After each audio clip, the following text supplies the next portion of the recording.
This episode of The Biggest Table is brought to you in part by Wild Goose Coffee. Since 2008, Wild Goose has sought to build better communities through coffee.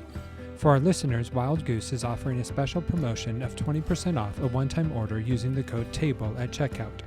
To learn more and to order coffee, please visit wildgoosecoffee.com. I hope you enjoy my conversation with Erik Freiburger.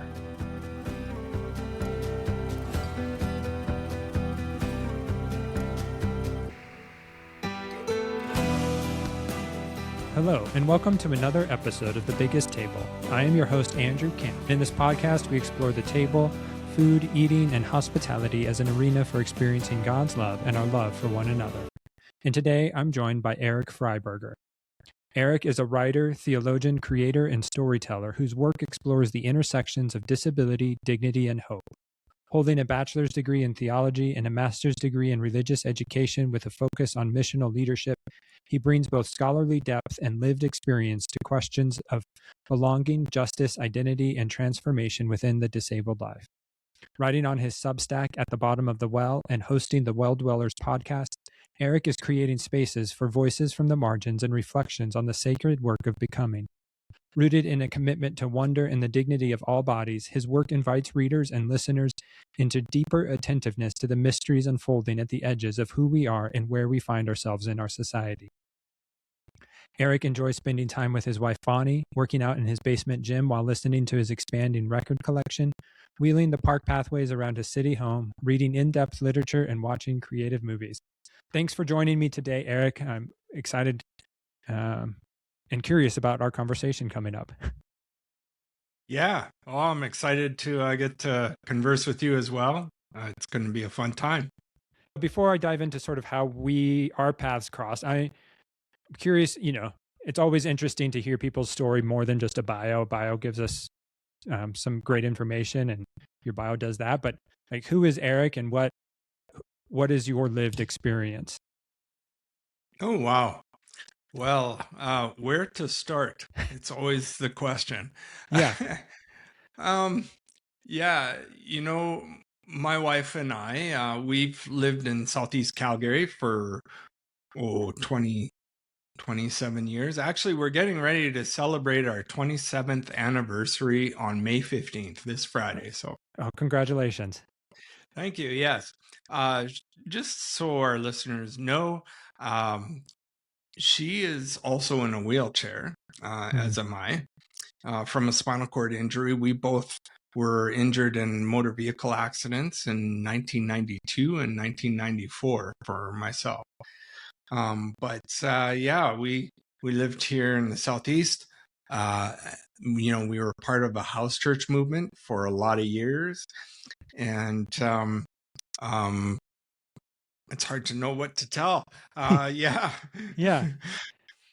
So your disability, you're in a wheelchair because of an accident, and so as we think about disability, like, even there are, using the correct terms, like I was talking to my wife who's a clinical psychologist, and she was like, I don't even know the correct terms to use. And like, how do we even begin talking about this? And so I think on my part, I'm going to own it up front. Like, I feel anxious because it's not a topic I'm familiar with or have done a lot of reading or conversing about. And so, like, for myself, for the listeners, like, what are the correct terms, and what are we even talking about when we explore disability and what it means to belong?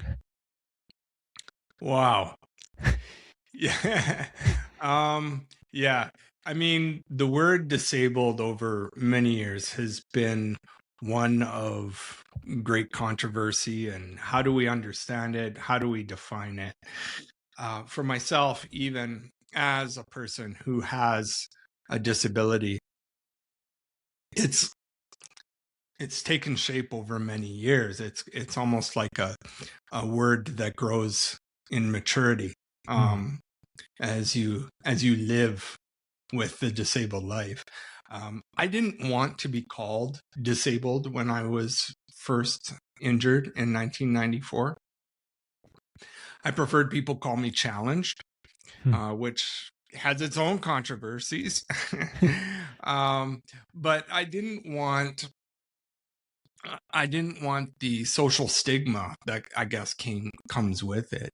I wanted to be seen as someone who was active and alive, and I was young. I was 15 when I had my spinal cord injury. So Uh, it's I wanted to be able to be not defined by the fact that I was in a wheelchair. But as I grew older, I realized that, and I would be challenged by friends that, you know, when you look at the word disabled, it isn't, it shouldn't be confined to just a lesser value of your human nature. It should rather be something that is maybe more broader, more complex in its understanding, but redeemable to who you are as a person. I think I spent a lot of time over the last several years kind of disimpacting a lot of the struggles that I had with it, and I realized that it's really built around kind of the language of theology that I've grown up with, but it's also built by the historical context of it. And I think it's important that we also learn and recognize the models of disability that are at play in understanding it. So, it was probably 4 or 5 years ago, I injured my shoulder, and I really felt drawn into this question of, okay, what does it mean for me to be disabled? Previously, it was more of a subconscious level, but now it's becoming more personal, more upfront, and more on a conscious level. And so I was asking two questions. Is being disabled meant to be a blessing or a curse? And the second question I was asking is the word disabled redeemable? mm, So I was reading Betty Price's book at the time called The Space Between Us. And she gave this great articulation of self-identity through three elements of the defined self, the defended self, and the deeper self. But as I was reading and going through, I could really sense and see how these elements were a great way to articulate and define disability and my disabled self. But I think, and further, if you take it further, you can see it in organizations and corporate identity too. But yeah, I could really see how, in the sense of being defined, there's this breakdown of how we explore those things I mentioned, the theology of it, and the historical, where the negativity of past, the lesser than, can impact our understandings. And then I think a big one for us that we explore is the medical and the social and the religious models really play into our understanding of it. mm-hmm. I know that's a lot of complex stuff. And no, I love those questions you asked yourself, like the 4 to 5 years ago. Is disability a blessing or a curse, and is the word redeemable? And so I'm curious, like where have you then grown to see it? Like, because I think, I was raised evangelical Christian, and I think Christians would see disability as a result of the fall, as a part of the curse of sin, and something that is not right. And maybe that's so, but like how have you grown to maybe to more embrace your disability? Mm.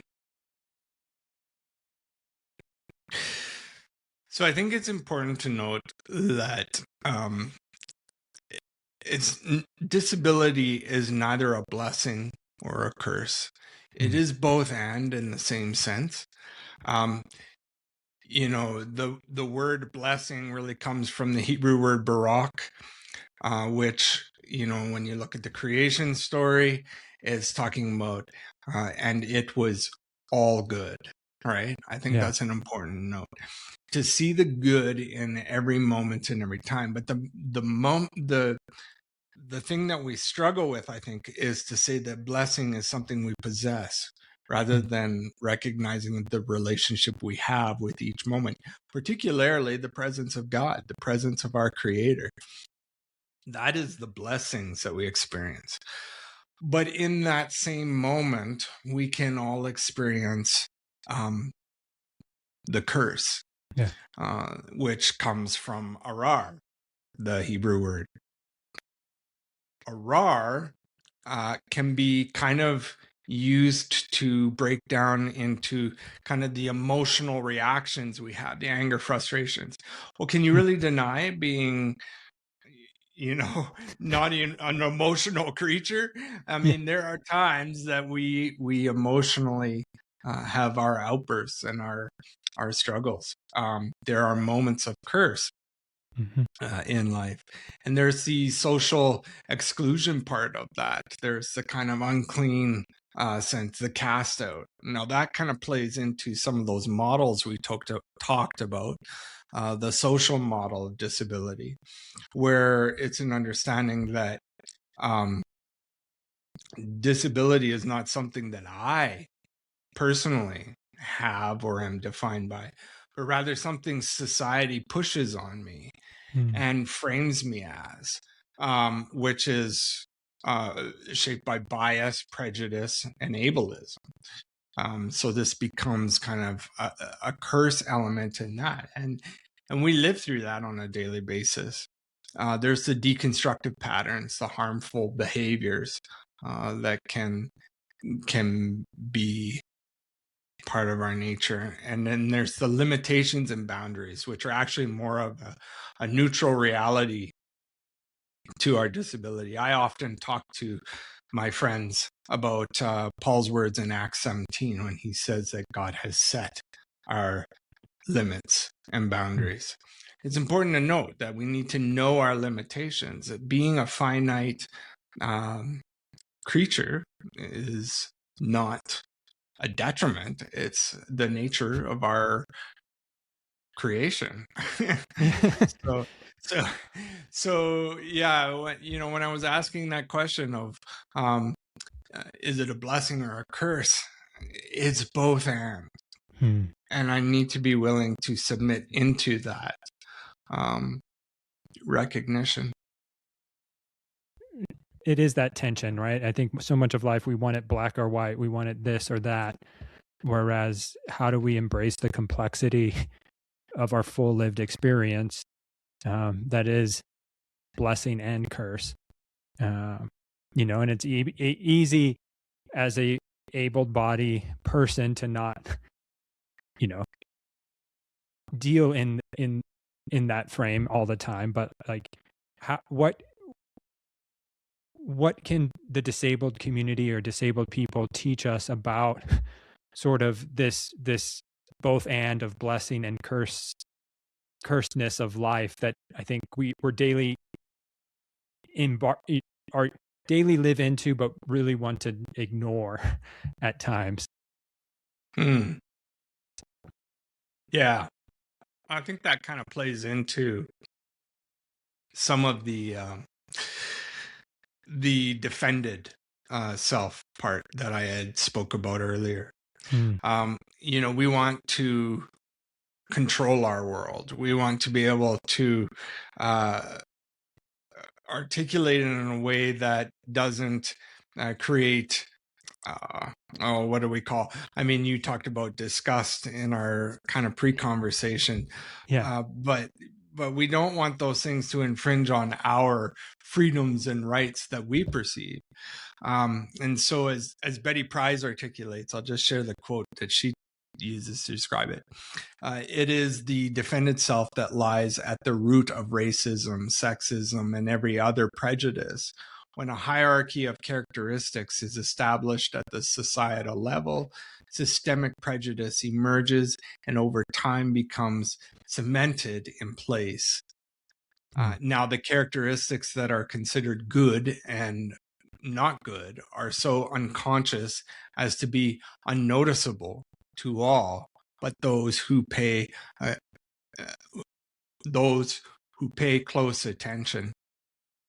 I think, there's kind of two ways that it's sometimes dealt with when it comes to disability. Either you are excluded and pushed out from the community due to these biases, or you are whitewashed. And I've heard it said like, well, aren't we all disabled in some form or way? Right. And it's important to note that that when you look at that defined reality of what it means to live with a disability, it's important to acknowledge that there are those who in their nature are particularly confronted by a particular disability that is ostracized or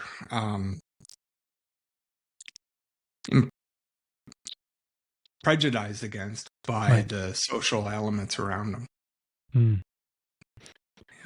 I think what you just said makes me think of sort of the, colorblind comments when we deal with racism. Well, I don't see color, we're all the same, or, sort of that same comment of, aren't we all disabled? Well, no, like maybe in some weird way, like whatever, but what people, the people who live with and are confronted daily with disabilities, like what you said, the exclusion, the ostracization, the disgust that they experience from society is very different than what I would experience. Yeah. And I think one of the things that we really should work towards transforming when it comes to the word disabled is to recognize that disabled itself is not meant to be a lesser than or curse element. It's actually a gift, a blessing. You think of the story of Jacob in Genesis, right? Jesus, I shouldn't say Jesus, I should say God touched his hip and he walked with a limp, right? And was forever changed. Now, some might say, well, that's a disability. Yeah, it is. And what was it? It was a blessing by God to recreate his identity as his in relationship to his creator. So I appreciate those words. And so we met because through a mutual friend, Michael Morelli, and when you were talking about the defended self, it made me think of how we sort of met, because I had to deal with my own defended self. Because we met, Michael and I recorded a topic or a podcast on AI. You listened to it and you gave some pushback and much needed correction. Because your concern was that if AI is inherently lacking because of its inability to eat, what does that mean for disabled people unable to eat and enjoy the pleasures of the table? And I pulled the quote because I wanted to make sure I got the words right. But you wrote, human experience and definition within hospitality has largely focused on the sharing and consumption of food. There isn't a street we can really drive by without at least one consumer food source. But I ponder if the words, man shall not live by bread alone, might bring greater definition to our relationship with AI. Might the breaking of bread be an actionable call to disciple in hospitality as opposed to exclude out of difference? And so when you first raised these concerns, I got defensive because I'm like, oh, you're like, he doesn't know me, like, right or wrong, it's my, we all, when people push back against us, we'll be honest, like we all get probably a little defensive, but as I was able to collect, I was like, okay, I'm missing something here. What am I missing about hospitality? What am I missing about the the table, if my podcast is the biggest table and there's room for everyone, how do I go about creating spaces of welcome for people of disability, that, and what blind spots do I have? And so you were gracious enough to respond and be part of this. And so I'm curious then, like, as we think about food and hospitality, where do we need to rethink these ideas as a person with disabilities? Oh, wow. I think I want to tell you a bit of a story of where that thought kind of came from. Yeah. Because if I'm totally honest with you, Andrew, my response to you and Michael's conversation was a bit defensive on my own, of myself. So back in 2014, my wife, who I mentioned was in a wheelchair as well, experienced some further breakdown from her spinal cord injury, where she is actually a C1, C2 incomplete quadriplegic, which I'm sure means absolutely nothing to your listeners. But for a bit of a description, I learned in a class trying to teach some students, this might be dating me a bit, but Christopher Reeves, if you're familiar with Christopher Reeves, he was the guy that played Superman back in the 80s. Yep. That's my first introduction to Superman. But he experienced a spinal cord injury in the, what was that, early 90s? I think so. I don't remember myself. Yep. Somewhere around there. And his break was a C1, C2. So it's known as a hangman's fracture. At the time, very, you were rare to live from it. But she had her spinal cord, her spine fused from her skull down to her C6 vertebrae. But after years of pivoting on that one vertebrae, it had broken down and caused some further neurological damage. So what they had to do in 2014 was fuse further down her spine. In the process, she lost her ability to eat. She couldn't swallow properly. And they were concerned about aspiration and other things. So they ended up putting a feeding tube into her stomach. Now there's more to the story here. She's eating today, just for clarity. But at the time, there was a huge amount of prayer going out over her and concern as to how our house church community was going to function when everything we did with hospitality was largely based around our ability to share food. We would have potlucks every 2 weeks. Our communion gatherings were set around an actual meal table. And so the question is how can Bonnie participate and be a part of that Eucharist meal when she can no longer eat? As a husband, I was confronted with the very real challenges of how am I going to eat around my wife? Right. And not feel guilty, and not feel I'm depriving her of, or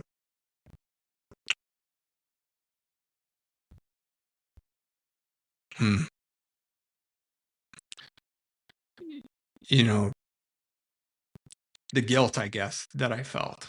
Right. Of being able to take part in such an enjoyable part of life that she's not able to. And so a lot was happening around that. Interestingly enough, I was taking a course on hospitality at the time, which drove a lot of growth spiritually for us. But it was a recognition that hospitality as a community needs to be far more broad, far more expansive and enriched by a greater experience than just the consumption of food. Yeah.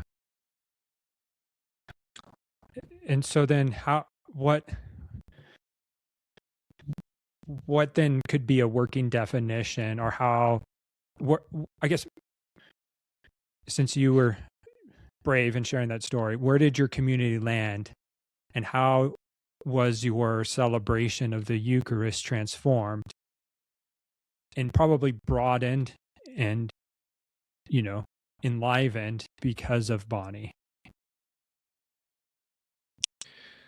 So I think one of the things that we really landed on was that we needed to build on relationships and not policies, for one.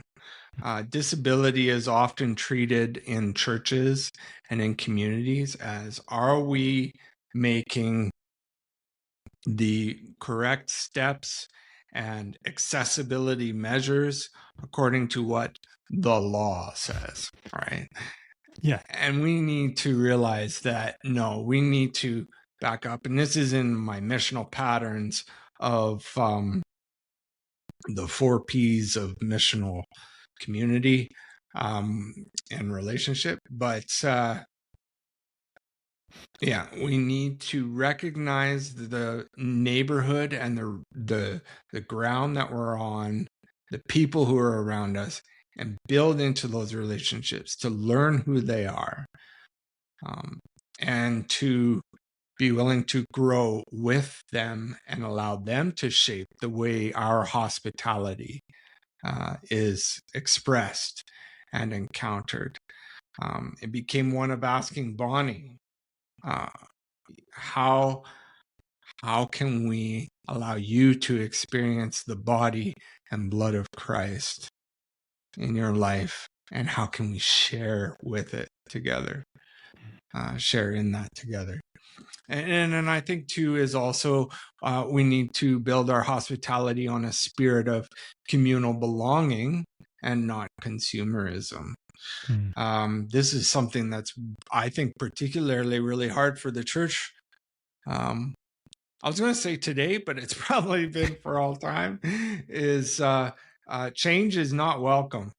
No. But we want the staple diet of our traditional ways we do church, right?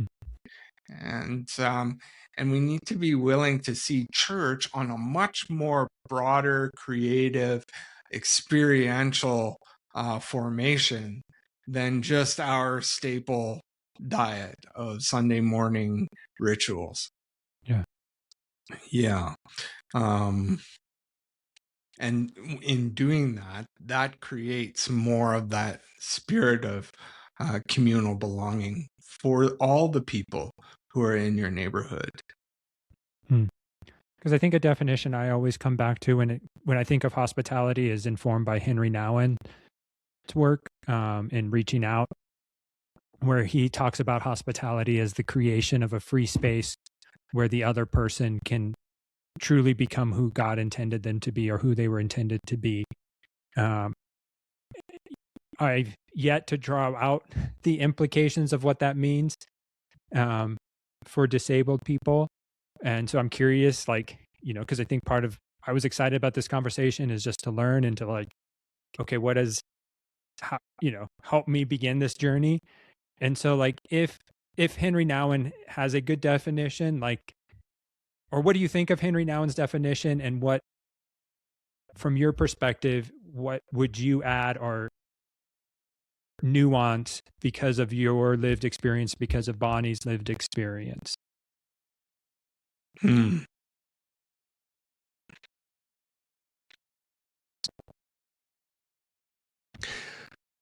Well, I'll be upfront. As I had said, I come from a house church background. I I have largely felt as a bit of a nomad to the traditional church. Hmm. I'm the guy that goes out to the desert and build a tabernacle with whatever I've got, and invite the people to journey for the liminal experience of being out in the middle of nowhere. Right. I think the church needs to let go of a lot of the old paradigms and really allow for new expressions to take place. It's hard for big churches to do this, particularly. Yeah. See beyond the Sunday morning Mm-hmm. and No, really journey with the people in your neighborhood. because I guess, yeah, the experience of a house church versus a Sunday morning, traditional gathering. I've been part of the more traditional evangelical brand of Christianity where Sunday morning and building is keen. Richard Beck even points out in one of his books that like he was at a big church and doing consulting, and he noticed like their worship stage was all a certain type of person that excluded any old people, any disabled people.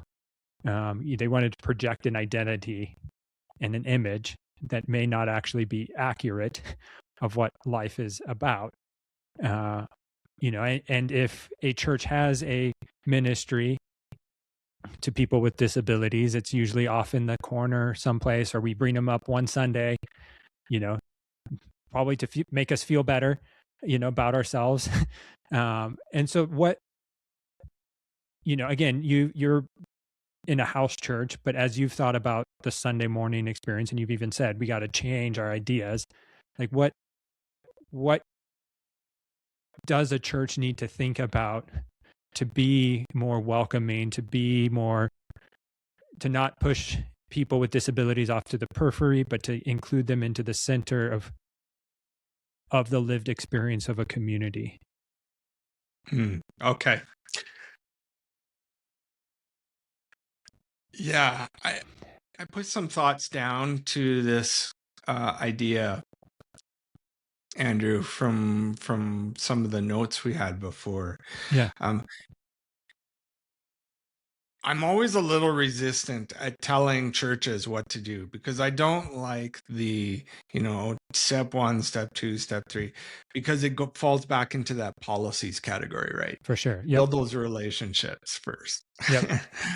But here's a few steps that I kind of had thought of us doing. The one is create a culture of caring, first off. In your church communities, create a culture of caring. And I put down a quote from Richard Beck here.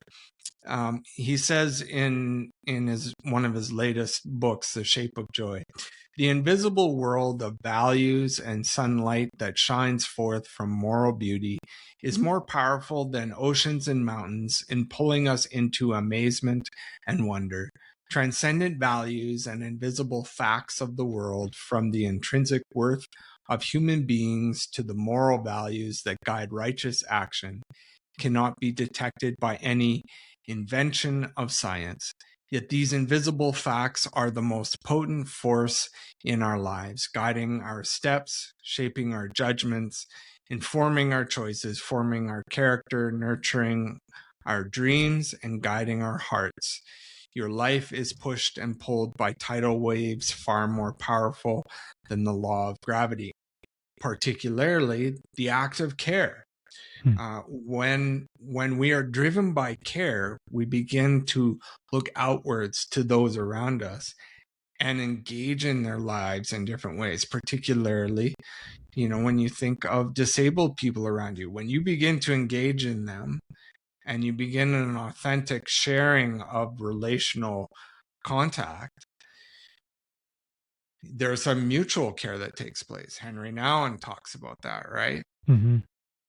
So as you offer care, you also receive care. I think the another thing to look at would be to advocate for both personal and communal dignity. Now, here's a here's something that I think is a huge stepping stone for churches these days and denominations. When we start advocating for those who are being oppressed in our society, I mean, the very nature or call of the church, I would think, we can't deny the intersectionalities of all those who are being oppressed. And I honestly, I've been scratching my head a lot over this the last little while. But when we praise people like Martin Luther King for the amazing work he did for social justice, how do we get around his prophetic call when he says injustice anywhere is a threat to justice everywhere? Yeah. We are caught in an inescapable network of mutuality, tied in a single garment of destiny. Whatever affects one directly affects all indirectly. And here's where I'm going with this. There are absolutely other marginal groups that exist in our society. Disability is one of those groups and is often lumped in with all other groups of marginality. And we have lots of intersections in those. But quite often, despite the fact that the church is called to care for the least of those, it is all thrown out as a danger to the, well, I'm trying to think of the right word. It is all thrown out of the fear of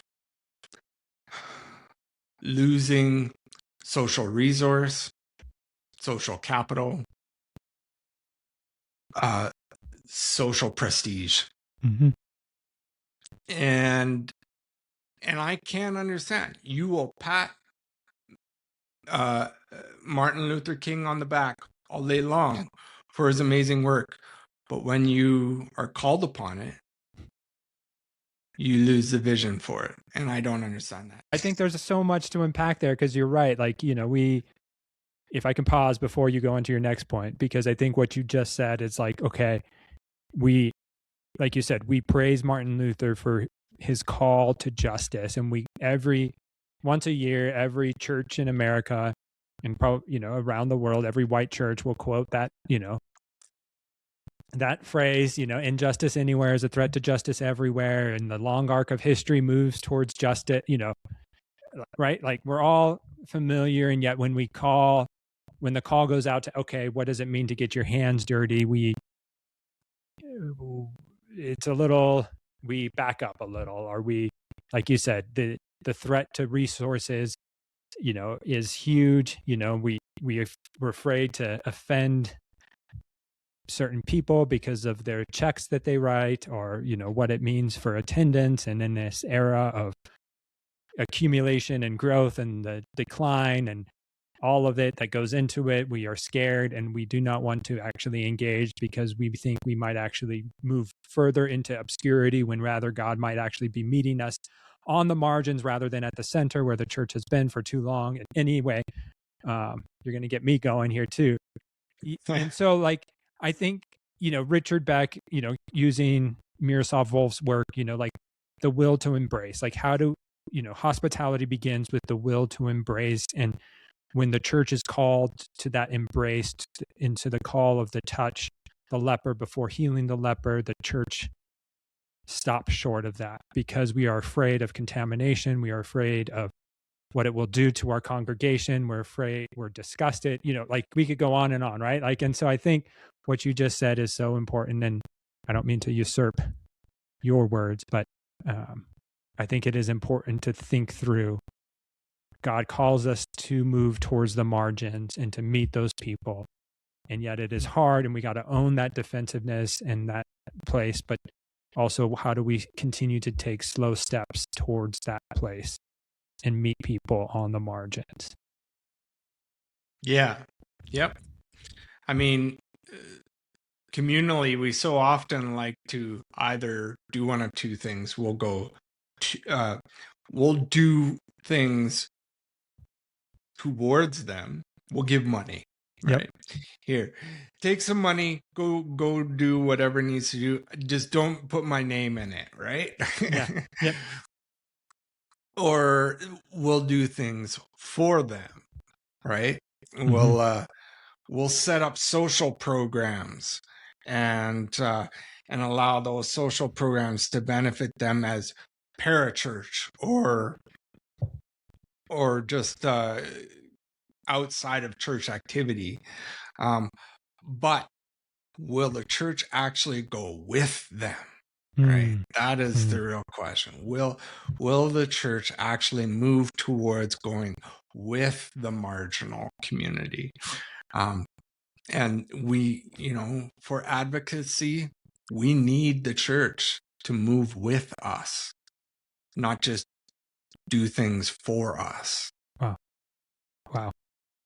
I love that phrase. Because as you were talking, I see every so often, Tim Tebow's A Night to Shine, where churches will put on the big prom, which again, it's good, right? Like I don't want to diminish what people experience, but if that's the only thing you're doing for that community and you're not journeying with them into the other places, then like it needs to be like that's a step, but how do we continue to journey with them versus just doing a one night big event for them, I think is what you're asking us to do. Exactly. Yeah. I mean, let's look at Alberta. Alberta, Canada is considered to have about just a little less than 30%, 27% of the population is considered to be disabled. In a province like this, there is only, there's what, 1.7 million people in Alberta that are disabled. That is pretty much the population of Calgary, the city of Calgary. So across the province, there is only one church that I'm aware of that has a recognized disability ministry. And there's lots of different questions to ask around how does disability ministry take shape and how do you do it. And I think there is value in both articulating and recognizing disabled community in the church, but there is also an importance not to put it as a side project or on the month of whatever, this is our disability month. No, there's got to be a balance of an ecosystem that is inclusive all the time, year round, and that's what it means to move with them. But when you only have one church in a province that has a population far that 30% of the population, where is the other churches to connect with their local disabled presence in their communities? It's crazy. Yeah. But yeah. And I think that kind of goes to the third point that I was going to say. When you consider how you begin to practice an inclusive environment for disabled in the church. And I use the words again from my friend John Van Sloten, when he says, "The room is my theology, everything is mystical." And I think that that's so important. If you're a church leader, if you're a church member, elder, whatever it is, if you're a Christian in your neighborhood, just sit for a moment and look at the neighbors on your block and say, this is my room. This is my theology. How is the ground you're on and the neighbors that you live with shaping your theology? Don't ask what named preacher there is on TV that's shaping your theology? How about the neighbors that are living right next to you? How are they shaping your theology? And how many of them are disabled? Hmm. I look down my block right now as I look out the window, and I can think of at least 3, 4 neighbors that all have different disabilities, from MS to spinal cord injury, and the ways that they've been a part of my life and the way they've shaped me, the way I see God. And all of it's mystical, it creates a world of wonder, and Yeah. it makes me want to get out of the 4 walls of the church and see the amazing presence of God that's living right next to me. Hmm. I love the quote, like, the room is my theology. And I don't think we stop to ponder how much of our lived experience and the people we're surrounded by day in, day out, or on a Sunday shape what we believe more than the preacher, or more than the book, or more than a podcast you listen to. That really, that quote says, hey, who you surround yourself will actually guide your theology, and the proximity shapes more than we, I think, dare to speak. Yeah. And yet we have to move, there are obstacles to moving towards proximity. And I think disgust, and you and I talked about it briefly.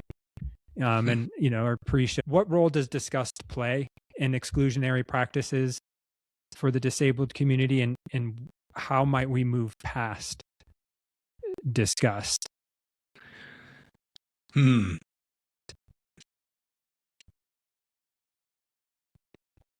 I was sort of thinking about this question the other day. I think you saw my social post. Yep. Kind of reaching out to some of my community. I was a little curious. How are you defining disgust theory? How do I define disgust? That's a good question. And I was looking back over notes, and now I don't have it right in front of me.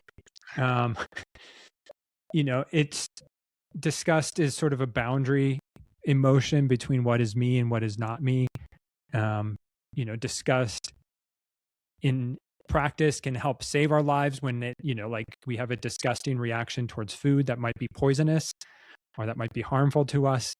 Disgust is like Richard Beck says, it is an oral sensation, designed to protect us. But when disgust becomes bad is when it moves towards exclusionary practices towards humans, where, like, hey, who you are is disgusting. And we never would say that out loud because, it's not correct. But I think we operate in a lot of that way of, like, who you are might actually impact me, and might corrupt me, versus who Jesus is in me and in you might actually bring about a better contamination, if that makes sense. Because I think there is an emotional reaction to the disabled community, I think, if we are honest. And so I think we may not name it as disgust, but I think it operates as disgust at times because it is so exclusionary. Because I don't think it's fear. I think it's something deeper at times. If I'm making sense. Mm-hmm. Yeah. I think one of the ways I heard it described, in kind of what I was thinking, was that it explores how human beings react to bodies, experiences, or realities that threaten our sense of order, purity, control, or normalcy. Yep. That's a great way to say it. Yeah. And I think what's intriguing is that I don't think our churches really like to hear the word disgust in the way that they practice, the way that they live. because it challenges those very things. Yeah. It challenges their understanding of order and purity, particularly.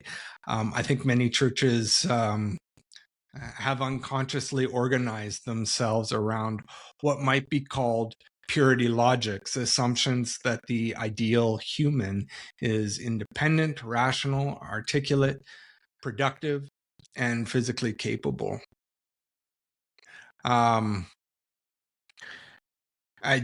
share another story with you from this. I don't want to, by sharing these things, I don't want to detract people from the church. I deeply value the church. Right. I love Yes. the church. Right. I grew up in it. But I think it's important for us to hear these things so that it confronts some of the defended realities that we have that need to change. So in my undergraduate studies years ago, many of the students were getting ready to do service week and do different activities in local churches. And I was planning on sharing a message and speaking at one of the local churches in southern Alberta. And I remember being called to the president of the college's office, and I was chatting with him there, and he had to I felt, I know it was hard for him, but he had to apologize to me and ask for forgiveness because the church where I was to go speak at said they would not allow me to preach in their church unless I got out of my wheelchair and walked up to the pulpit and spoke from the pulpit. Now, to say that that's a disgust reaction is probably, I mean, to me, it felt even more than that. Yeah. But you can see how this is part of that church's culture, Mm-hmm. and they don't even recognize it as being a disgust part of who they are, in the way that they're expressing their understanding of hearing the word of God. I think hospitality is also can become conditional. People are welcome insofar as they do not disrupt efficiency, comfort, aesthetics, and social expectations. Some more thoughts here. These are just some things that I've heard over the years. Wouldn't it be better for him, her to be with Jesus? Wow. That was pretty heart-wrenching when I heard that. Won't it be wonderful once you get to heaven and you can run and jump like everyone else? I just point people to, I think it's 2 Corinthians 15, when it starts articulating what the resurrected body looks like. And I say, it's a mystery. I don't even know what's going to happen when we're all resurrected. Maybe you all are going to be growing wheels from your hips. I don't know. So, I just look forward to that day. And then this one's really powerful and has, when you talk about spiritual harm, it was my graduation with my theology degree. And my wife, who's also in a wheelchair, as I have shared, is with me, of course. And I had been in many debates throughout my 4-year time of studies, talking about the significance and understandings of full immersion baptism. And my wife Bonnie and I have not been fully immersed in baptism. We had water poured over our heads as we confessed before our congregation our faith for Father, Son, and Holy Spirit, but not actually put fully underwater.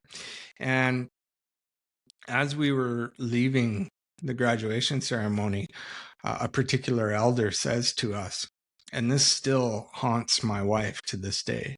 I'm so ashamed and hurt that she heard these words. But the elder says to me, Erik, have you gone under the water yet? And I said, no, I have not done this to the way you are describing it yet. And these are the exact words he said. Some people prefer the warmth of the fires of hell than the comforts of heaven.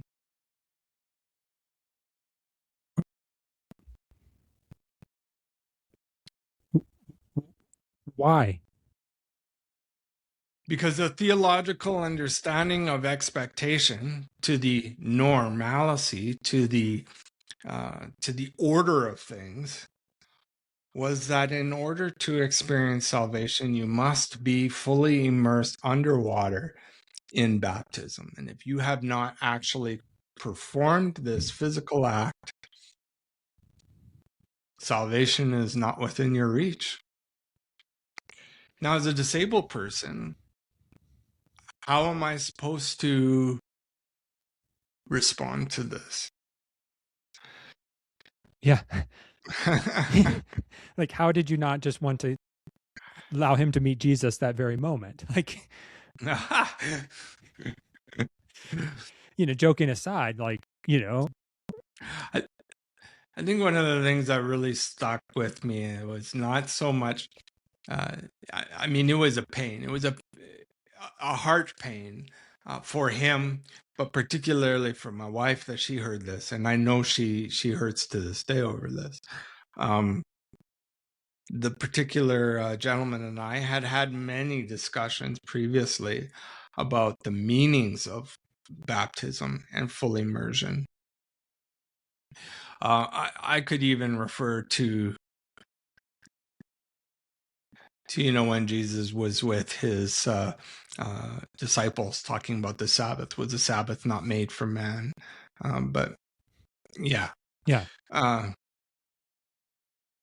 So yeah, I think it was mostly the pain that I felt for my wife that she heard these things. I was prepared for it. Right. Like you've been around it, but when it affects the people we love, that changes it. I think it makes it harder. Like I can be prepared for what people will say to me, but if you go after somebody I love, like, game over. Attack me, don't attack, my loved ones. Yeah. And go ahead. Yeah, it's definitely, I mean, it can also go towards when Jesus is saying that when someone strikes you on the one cheek, turn to them the other, right? Yeah. And I think I try and model that as best I can. Of course, I want to respond with the prophetic. I'm with Elijah. Let's go get our swords and take out those prophets of Baal. But right.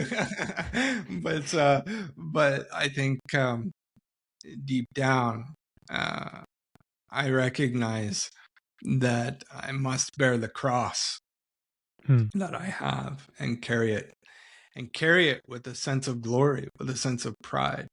Yeah. As Jesus said to the blind man in John 9, this man is not born blind because of A, B, or C, but rather that he might show the glory of God. That glory of God is seen in this man's life before any healing's taken place. Mm-hmm.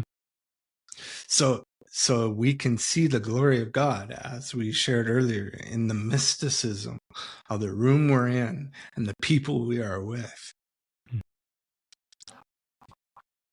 I think that's actually something I was going to articulate, was that I think when we look at the church's struggles with disgust, it's often not a merely inaccessible buildings, but inaccessible imaginations, an inability to recognize vulnerability, dependence, and difference as places where God is already present. Accessibility without transformed imagination still leaves people unseen.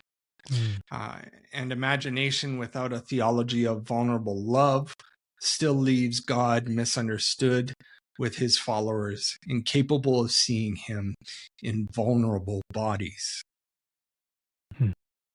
We talk about vulnerable bodies, and I think of Jesus in the resurrected form telling Thomas, "Put your hands in my side and touch and see the wounds in my hands and feet." Jesus comes to us vulnerably, and our disabled community does likewise. I love that. In that, you said, to paraphrase, like a church can make all the accessible requirements and meet the law, the letter of the law, but if it's not with a resurrected imagination, it's all for naught. People are still unseen. And so as you, like, what gives you hope? Like, you've shared a lot about the burden, the pain at times. What still gives you hope as you carry this cross, and the pain you endure? I think I see hope in the relationships I have with my disabled friends, with my wife. The way they keep pressing forward, loving God and loving Jesus, despite the many encounters and experiences like I've just shared. And their willingness to show such amazing grace, not only to the church, but to their relationship with God. My heart is always for God first. This is my personal experience, but I hold on to the institutional church lightly. I love the people who are in them, but I wish that they had a greater imagination to see and to hear and to feel. But I'm encouraged by my disabled neighbors and friends that they're willing to still hold on to the love for God and the desire for God in the utmost dependence, despite being treated and repeatedly hurt by the people they want to be a part of and belong to so much. And it's a question I ask all of my guests as we begin to wrap up. What's the story you want the church to tell? I think the words that are coming to my mind are the ones of Jesus to the speaking of the gospel. Set out to do the work of allowing those that have eyes to see, and ears to hear. And to really, really embrace the greater gospel of building into the relationships of your neighbors who are disabled.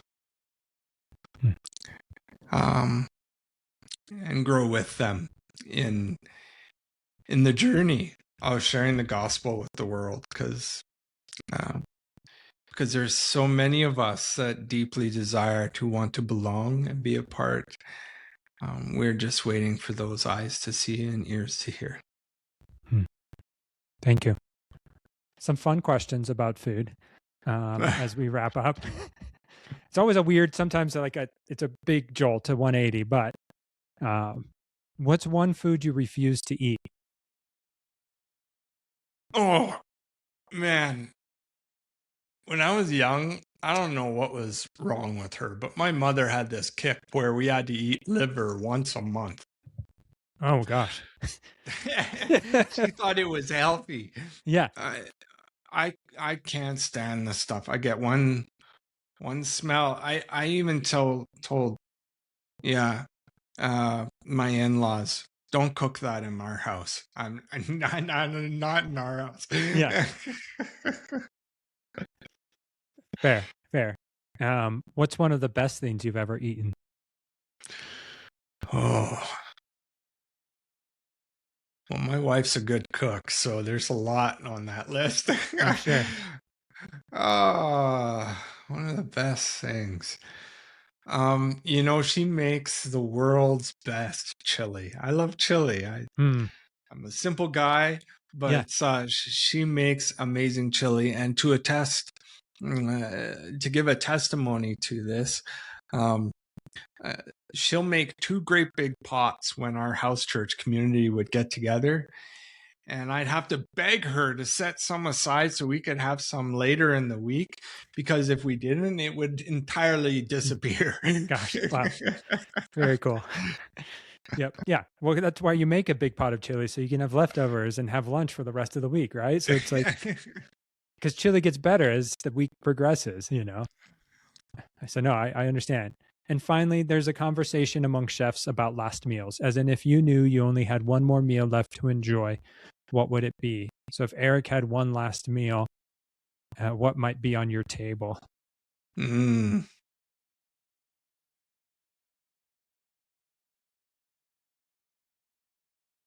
I'm going to make a play off of one of your previous guests and say, you know what? The food to me is not as important as who I'm with. I get, yep, I understand. So I think, if I had one last meal to share, I would love for it to be surrounded by my wife, my house church, my family. Mm-hmm. The food is not what's important to me. No, I understand. Yep. Well, Erik, I've really enjoyed this conversation. I think more than, words can say. You've challenged me, your vulnerability, your honesty, your prophetic voice. There's a lot you have to offer to challenge, I think, me and hopefully the listeners. And if people are interested in learning more, where can they find you, or where, where could they learn more? Well, yes, I do some podcasting on atthebottomofthewell.com, and I do some writing there. I do some guest writing with some other groups like Mad Crips, and the Canadian Psychology magazine. I'm here in Calgary. I'm on socials, so I do tend to do quite a bit of kind of interjecting quotes and thoughts on Substack and on Facebook. So, that's where you can find me.